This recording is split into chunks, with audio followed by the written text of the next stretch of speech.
G'day guys, my name's Adam and today we're taking a look at another COBI tank, and this one is the US M1A2 Abrams tank. Now this tank is special to me for two main reasons.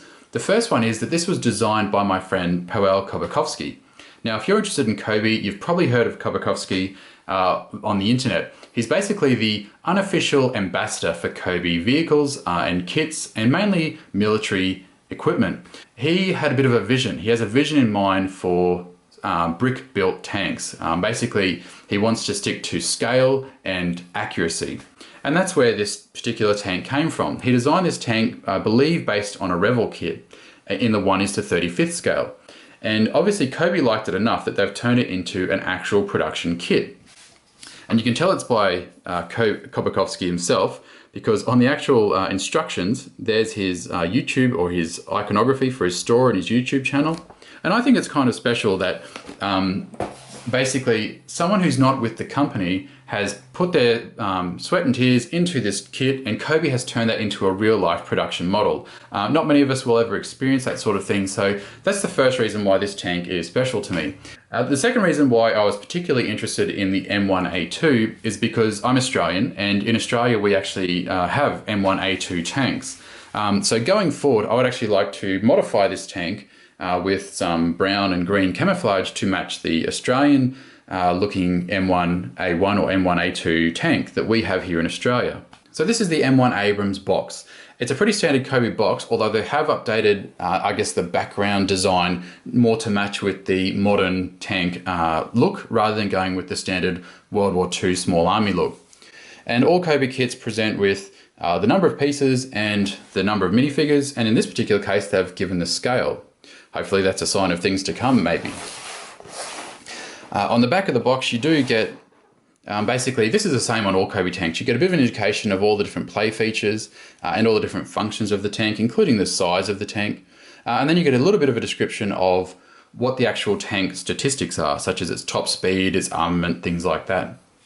Another thing to quickly show you is the instruction manual. And just like all other COBI kits, it has an excellent full color printed instruction manual.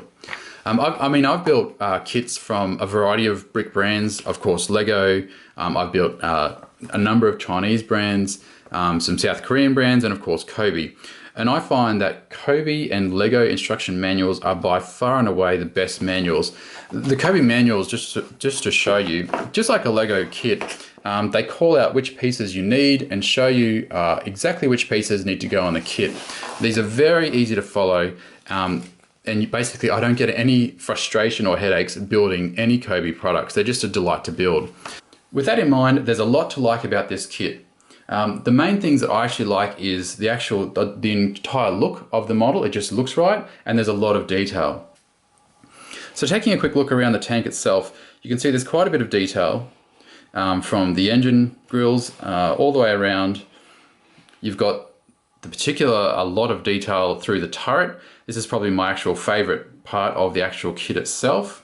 Powell's gone to the effort to include a lot of detail in the turret. And I particularly like the design he's gone with on the hatches. He's actually got a brick-built hatch here, so if I remove this figure, the actual hatch, I think that's an ingenious little design there. It matches the look of the tank, and it's also fully functional and quite stable. And over here we have the more standard COBI hatch. We also have a movable gun barrel, which is standard, and of course the movable turret. There's also quite a lot of detail on the top of the tank, and I think the design of this tank has really captured the angles and the slope of the M1 Abrams tank. I mean, basically from any angle, this tank looks like an Abrams tank. It's very well designed. There's minimal printing with this tank. You've got the printing on the side, on both sides. And then you've also got printing on this piece here, which I believe is I guess it's some sort of telescope or some other piece of vision equipment for the commander. There's also a couple of other printed pieces, just to show you here. It's a little bit hard to see on camera, but the actual vision for the driver, they're actually printed on the side of these 1x1 tiles with blue vision slots there. And it's quite difficult to see, but on the two front headlights, I guess you'd call them, they're actually printed silver. Now, because Powell wanted to go with a scale, and in this case it was 1:35 scale, I believe there's been a few compromises made to achieve that scale. Now, I don't actually think that they're really bad compromises. They're just a little bit different to what you get in other Kobi tanks. For example, you've got two machine guns on top here, and instead of using a more traditional machine gun piece that Kobi has several of, he's actually used a brick-built machine gun for this side, and he's also used, this is actually on most Kobi tanks, this symbolizes the turret gun or the hull machine gun, and in this particular case, because of the scale, it's representing an actual machine gun.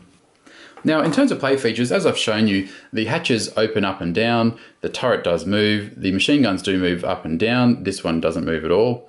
The actual tracks, just like normal Kobi tanks, they do move, although on this particular tank, they're slightly harder than other Kobi tanks, and that's mainly because of the actual tracks themselves. Instead of using a thicker Kobi track link system, they've used a thinner system, which has always been a lot harder to push.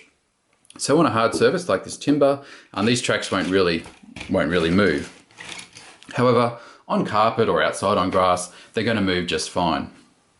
Now, in terms of minifigures, this particular kit only comes with one minifigure, and I guess the minifigure is probably the weakest part of this kit in my opinion.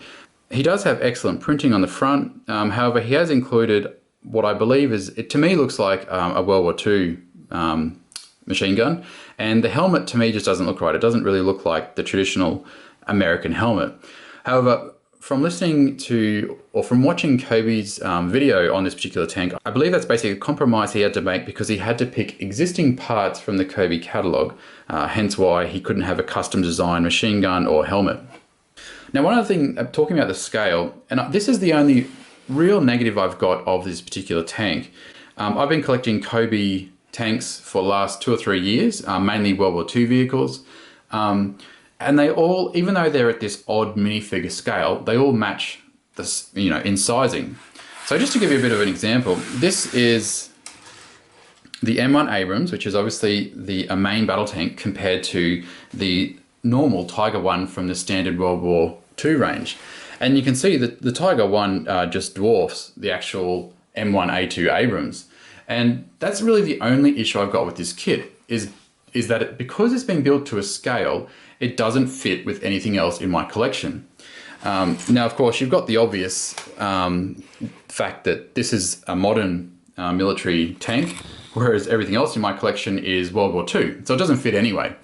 However, I don't think this is going to be a problem going forward, because I understand that potentially we could see more of this sort of accurate scale tank in this smaller design going forward. So I'm really looking forward to seeing, what else comes out along the line, whether we start seeing Leopard tanks or Challenger tanks or other tanks from other countries. Like I said, I actually am really impressed with this kit. I think it cost me about 40 to 50 Australian dollars, which for a 700 piece kit, in my opinion, is quite good value. The actual kit itself is excellently detailed. There's quite a lot of playability here, and it looks excellent on display. So if you're a fan of the M1A2 Abrams, or you just want to give Kobi a go because you like the look of this kit, I'd say give it a go.